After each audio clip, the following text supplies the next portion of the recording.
Welcome children, आज की इस वीडियो में हम एक बहुत ही इम्पोर्टेंट और इंटरेस्टिंग चैप्टर के बारे में समझेंगे।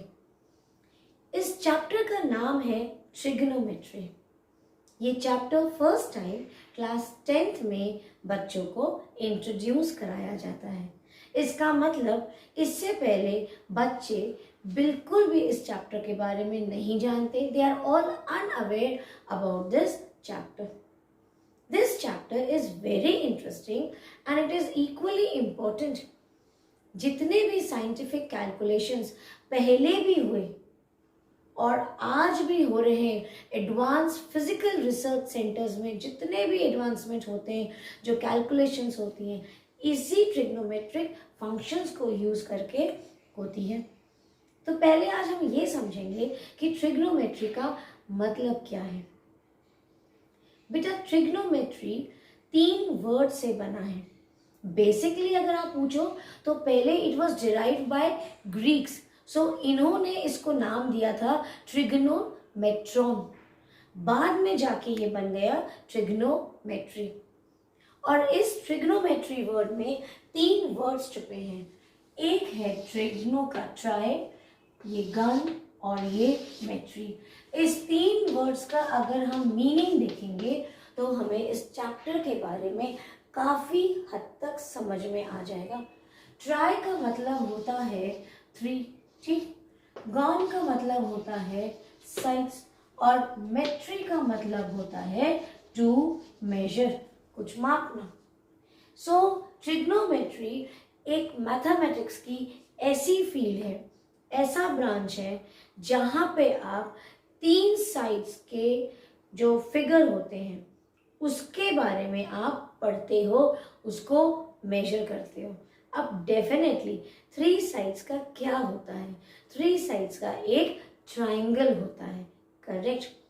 सो हम इस चैप्टर में सिर्फ एक ट्राइंगल के बारे में पढ़ते हैं।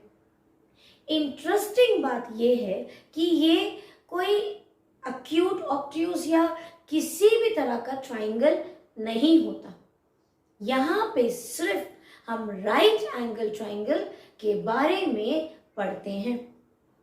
अब हम राइट एंगल ट्राइंगल के बारे में ही क्यों पढ़ते हैं, अब हम ये समझ लेते हैं। जैसे कि मैंने आपको अभी थोड़ी देर पहले बताया कि ट्रिग्नोमेट्री का जो इस्तेमाल किया गया एंशिएंट पीरियड में भी, basically it was done to find out the distance between planets from the earth, या दूसरे स्टार्स हैं उसका अर्थ से कितना डिस्टेंस है, दूरी है। ये सब चीजें जो थी, इस तरह के जो कॉम्प्लेक्स कैलकुलेशंस थे, वो ट्रिग्नोमेट्री के द्वारा ही किए गए थे। और फिर मैंने आपको बताया कि जैसे रिसर्च सेंटर्स में भी आज भी फिजिकल जो आपके एडवांस फिजिकल सेंटर्स जो होते हैं, कैलकुलेशंस होते हैं, वहाँ पे इसी फंक्शन से होते हैं। तो एक छोटे एग्जाम्पल से पहले समझेंगे। ये तो बहुत बड़े लेवल पे हो गई, तो हम बेसिक लेवल पे क्या हम यही सब करेंगे? नहीं, बहुत छोटे छोटे एग्जाम्पल्स के साथ हम इसको डील करेंगे, समझेंगे। तो पहला आज हम एक एग्जाम्पल लेते हैं ये समझने के लिए कि हम ट्रिग्नोमेट्री में जिस ट्राइंगल की बात कर रहे हैं, सो वो हमेशा एक राइट एंगल ट्राइंगल ही क्यों होता है। देखिए, सपोज आप अपने, ये आपका सपोज घर है, ठीक है, ये फ्लोर्स है, एक सबके फ्लैट्स ले लो, यहाँ बहुत सारे आपके फ्लोर्स हैं। अब आप यहाँ पे खड़े हो, ठीक। अब यहाँ खड़े हो और आपका फ्रेंड यहाँ है। आप अपने फ्रेंड की तरफ देख रहे हो। सो बोलो ये किस तरह का, अगर आप इसमें लाइंस ड्रॉ कर दो तो ये किस तरह का आपका ट्राइंगल बनेगा? डेफिनेटली राइट एंगल ट्राइंगल बनेगा। यहाँ से व्यू यहाँ जा रहा है। अब जरूरी नहीं है कि हम हर चीज ऊपर से ही देखते हैं, नीचे भी देख सकते हैं। ये सुनो, आप सी शोर पे खड़े हो, सपोज ये आपका एक सी शोर है, ठीक है, और यहाँ से आप एक बोट को देख रहे हो। तो क्या हो गया, नीचे की तरफ देख रहे हो, फिर से एक एंगल डेवलप हुआ, बट जो एंगल डेवलप हुआ और वो किस में हुआ, किस टाइप के ट्राइंगल में, एक राइट एंगल ट्राइंगल में फॉर्म हुआ। सो यही एक मेजर कारण है समझने का कि हम ट्रिग्नोमेट्री में क्यों राइट एंगल ट्राइंगल को ही हमेशा डिस्कस करते हैं। आई होप आपको इतनी बात समझ में आई होगी। इतना ही नहीं, ये तो स्टेशनरी ऑब्जेक्ट है। मान लो आप यहाँ पे खड़े हैं, ठीक है, यहाँ पे आपका एक एग्जाम्पल ले लो, यहाँ पे कोई सपोज आप खड़े नहीं हो, यहाँ पे कोई टावर है, यहाँ से आपने बलून रिलीज किया, मे भी ये बलून अभी यहाँ पे आ गया। सो ये बलून यहाँ पे आया और आप यहाँ अगर खड़े हो, सो क्या हुआ, ये देखो ये एंगल बना, ये बलून को आपने रिलीज किया।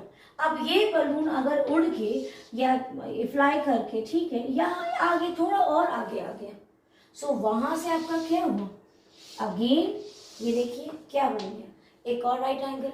सो इसीलिए मैंने आपको बोला कि ये जो चैप्टर है ये बहुत सारे चीजों में इसका यूज होता है। हमने स्टेशनरी ऑब्जेक्ट्स में भी देखा, हमने और अपने मूविंग ऑब्जेक्ट्स में भी देखा कि कैसे राइट एंगल हर बार फॉर्म होता है। सो यही कारण है इसको राइट एंगल ट्राइंगल में पढ़ने का। अब हमने ये समझ लिया कि ट्रिग्नोमेट्री होता क्या है और ट्रिग्नोमेट्री को हम क्यों यूज करते हैं। अब हम ये समझते हैं कि इस राइट एंगल ट्राइंगल में कितने कंपोनेंट्स होते हैं, क्योंकि हमें अब राइट एंगल ट्राइंगल की स्टडी करनी है। तो मतलब ये हुआ कि राइट एंगल ट्राइंगल में हम किस चीज की स्टडी करते हैं। पहले एक राइट एंगल ट्राइंगल बनाते हैं, उसके बाद समझेंगे। Take for example, now this is my right angle triangle. आपने यहाँ पे क्या देखा, ये आपके एक राइट एंगल ट्राइंगल के दो लेग्स है, परपेंडिकुलर और बेस, और ये है आपका लॉन्गेस्ट साइड। सो इस राइट एंगल ट्राइंगल में हमारे पास हमने देखा 3 साइड्स हैं। उसी तरीके से अंदर हमने देखा ये क्या है, एक 90 डिग्री है, और इस राइट एंगल ट्राइंगल के ये दो क्या बन गए, 2 एंगल। हर ट्राइंगल के 3 साइड और 3 एंगल होते हैं। सो यहाँ पे भी हमारे पास क्या है, 3 एंगल्स हो गए, ठीक है।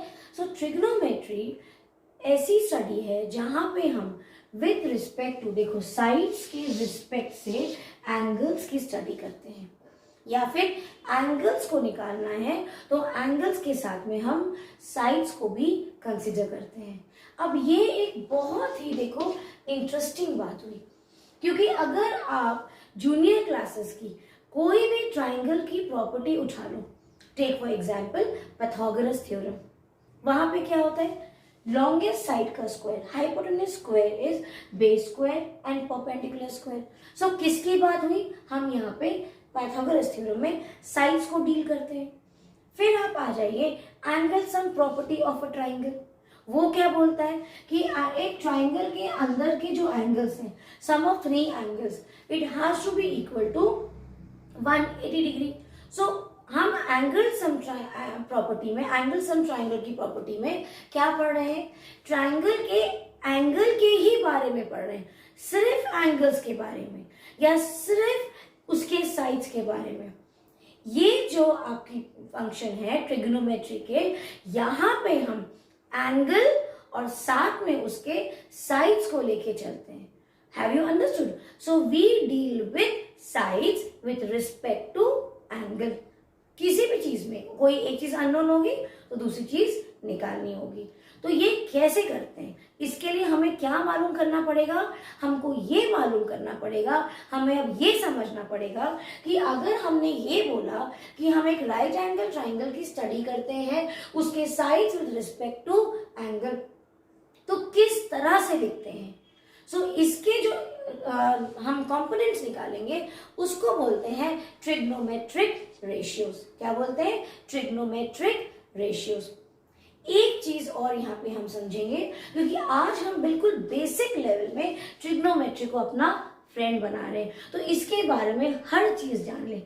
बेटा 10th क्लास में हम जब ट्रिग्नोमेट्री पढ़ते हैं तो ये जो एंगल्स आप देख रहे हो, ये किस तरह का एंगल है?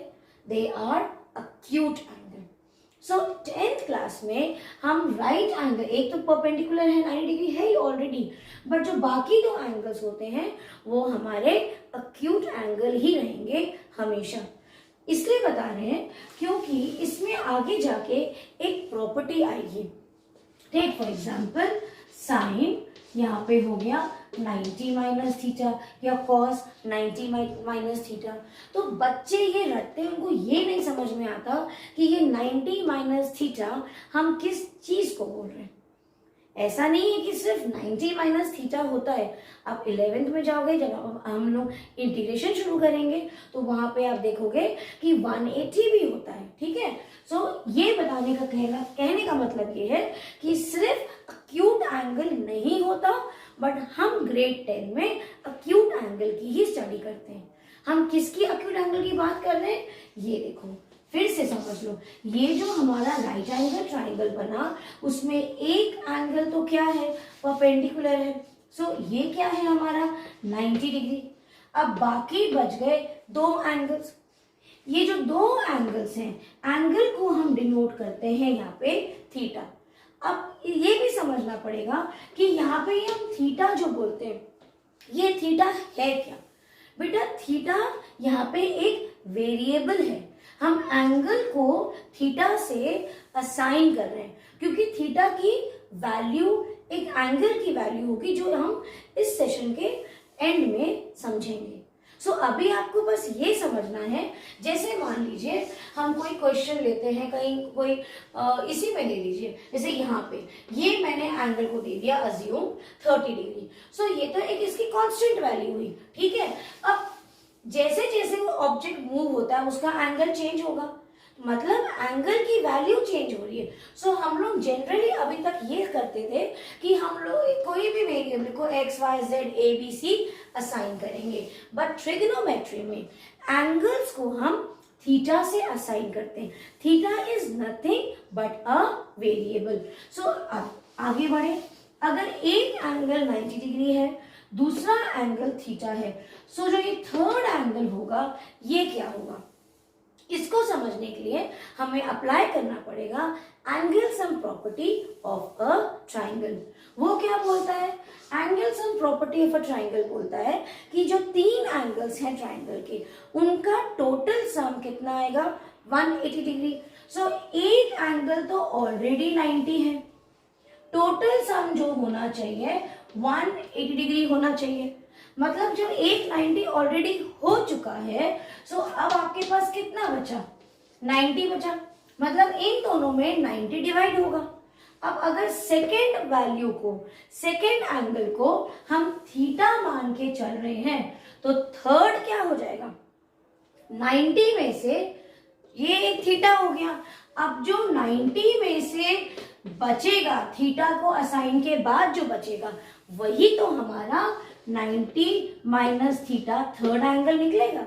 ये है वो थर्ड एंगल। ठीक है, तो जब भी 90 माइनस थीटा आएगा तो आपको ये समझना है कि एक थीटा था, तो दूसरा जो अक्यूट एंगल बचा हम उसकी बात कर रहे हैं। ठीक, सो ये हमने इसके थीटा के मीनिंग समझ लिए। अब आते हैं हम इसके ट्रिग्नोमेट्रिक रेशियोज के बारे में जो हम बात कर रहे थे। ट्रिग्नोमेट्री में 6 ट्रिग्नोमेट्रिक रेशियोज आर देयर।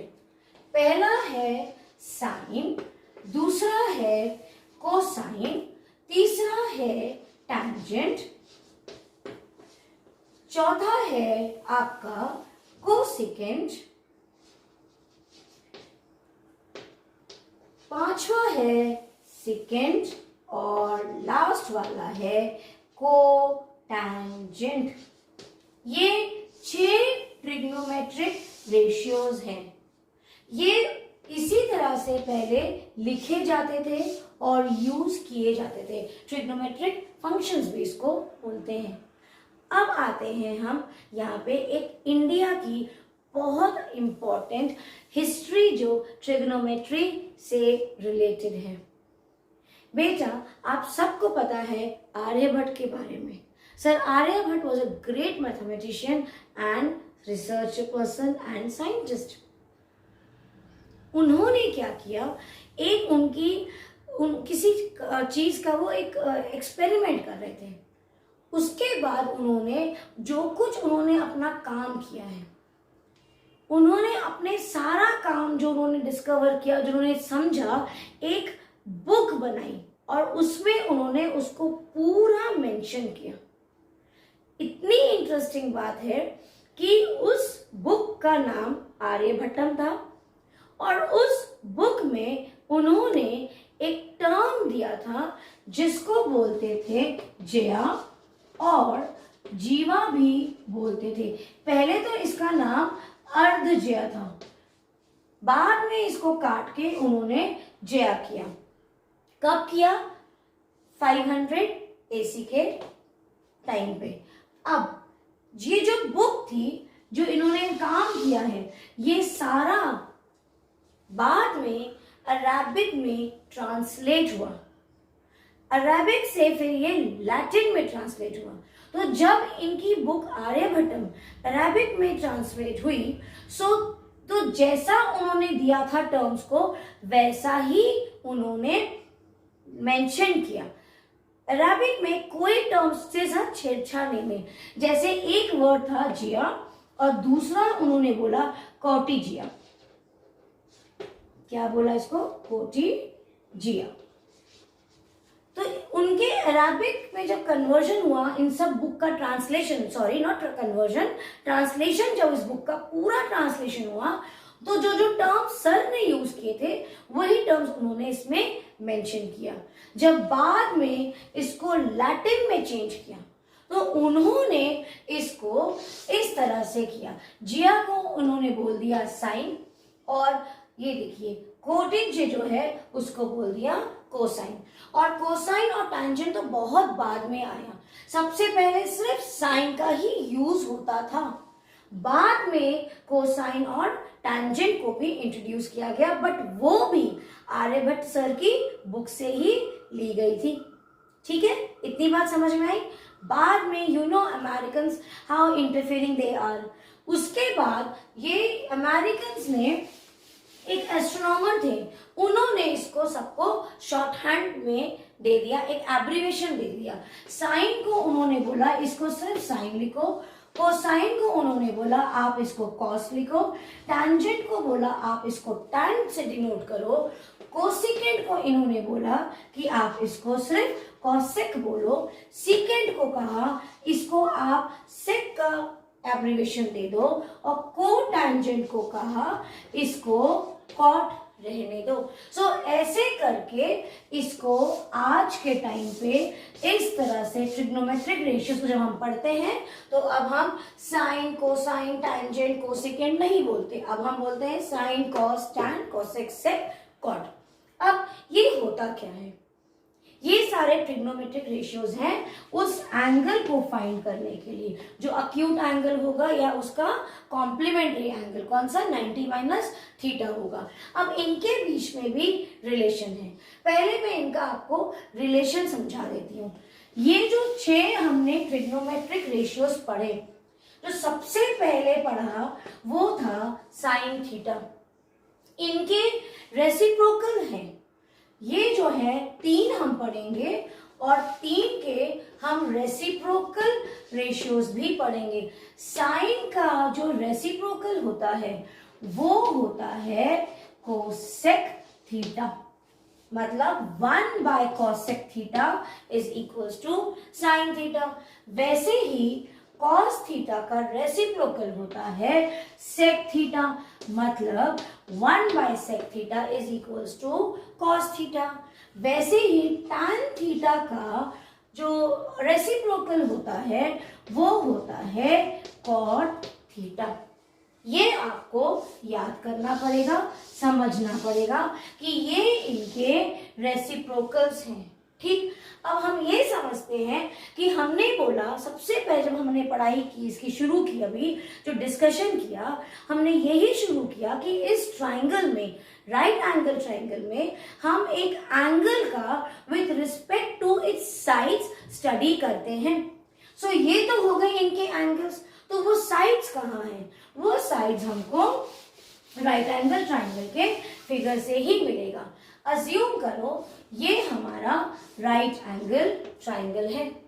अब इनके ट्रिग्नोमेट्रिक रेशियोज को याद करने का एक बहुत ही इजी मेथड है। हमने भी हमारे टीचर से इसको, उन्होंने हमें, अब समझिए लेगेसी से चली आ रही है, इसको आप ऐसे याद कर सकते हो, पंडित बद्री प्रसाद हरी हरी बोल।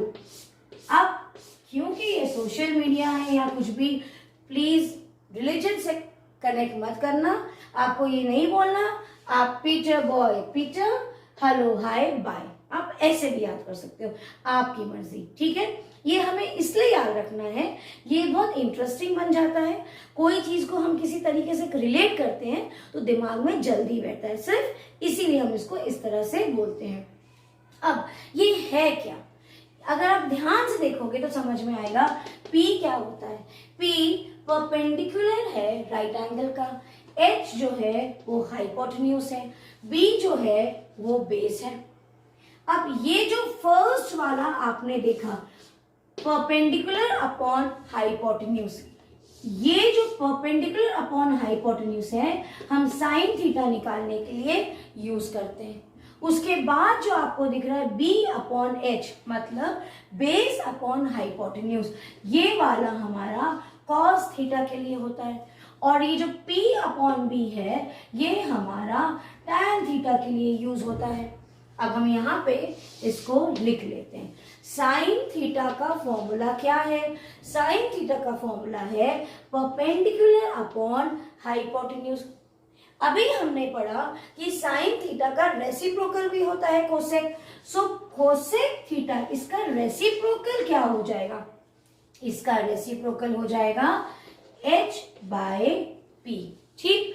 वैसे ही कॉस थीटा का होता है base upon hypotenuse, so cos theta का रेसिप्रोकल क्या होता है, हम उसको बोलते हैं सेक थीटा।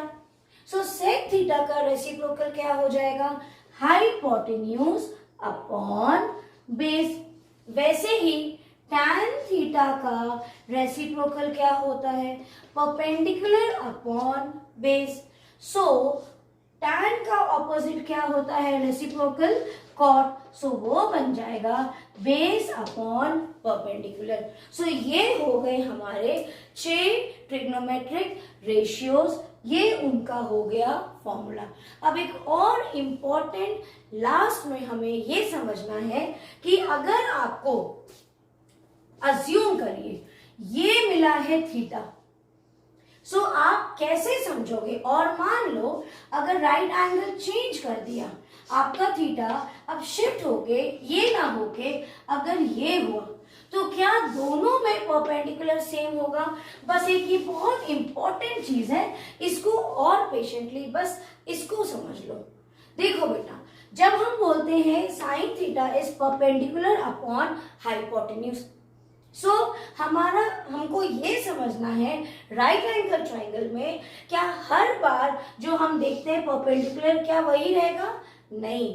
अगर थीटा चेंज होगा तो परपेंडिकुलर भी चेंज होगा। क्यों होगा और कैसे होगा आप देखो। ये तो आपको पता है कि जो लॉन्गेस्ट साइड है, यहां मैं आपको ट्रिक भी दे रही हूं समझने की, ध्यान से समझना।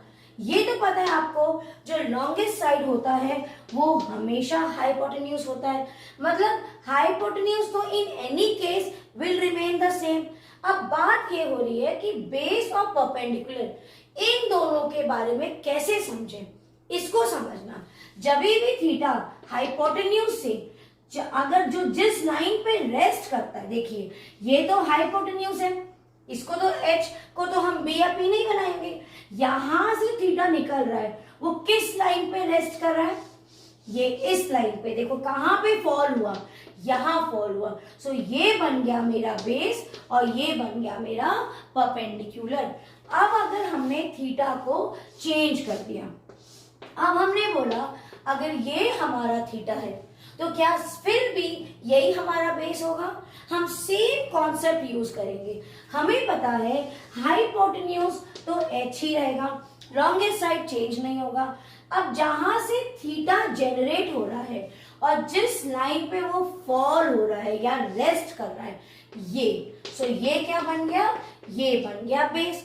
और तीन ही तो कंपोनेंट्स है साइड्स के, एक हाइपोटेन्यूज, एक बेस, और जो इसका आप बोलो एंगल का जो ऑपोजिट है, ऐसे भी बोल सकते हो, वो आपका परपेंडिकुलर रहेगा। ये रही हमारी आज की इस सेशन की कहानी। हमने आज क्या समझा, what is trigonometry, how it is used, why it is used and the history of trigonometry. एक और चीज बच गई है। अब हमने आज क्या किया कि हमने समझा साइड्स को निकालना। अब ये जो थीटा है, हमने ये बोला कि थीटा जो है वो एक वेरिएबल है, तो ये समझना है कि थीटा की वैल्यू फिर क्या होगी। ये लास्ट एक कंक्लूडिंग नोट पे हम एंड करेंगे सेशन को, और इसके बारे में हम नेक्स्ट वीडियो में डिटेल में समझेंगे। क्योंकि अगर हमने साइज की बात कर ली तो एक थीटा का छोटा सा पार्ट बचा है, वो भी कंप्लीट आज कर लेते हैं। हमने बोला थीटा तो वेरिएबल है, तो क्या वेरिएबल की वैल्यू कुछ भी होगी?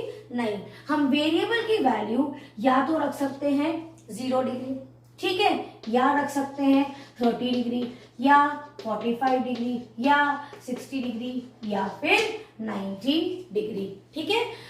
ये होगी थीटा की वैल्यू।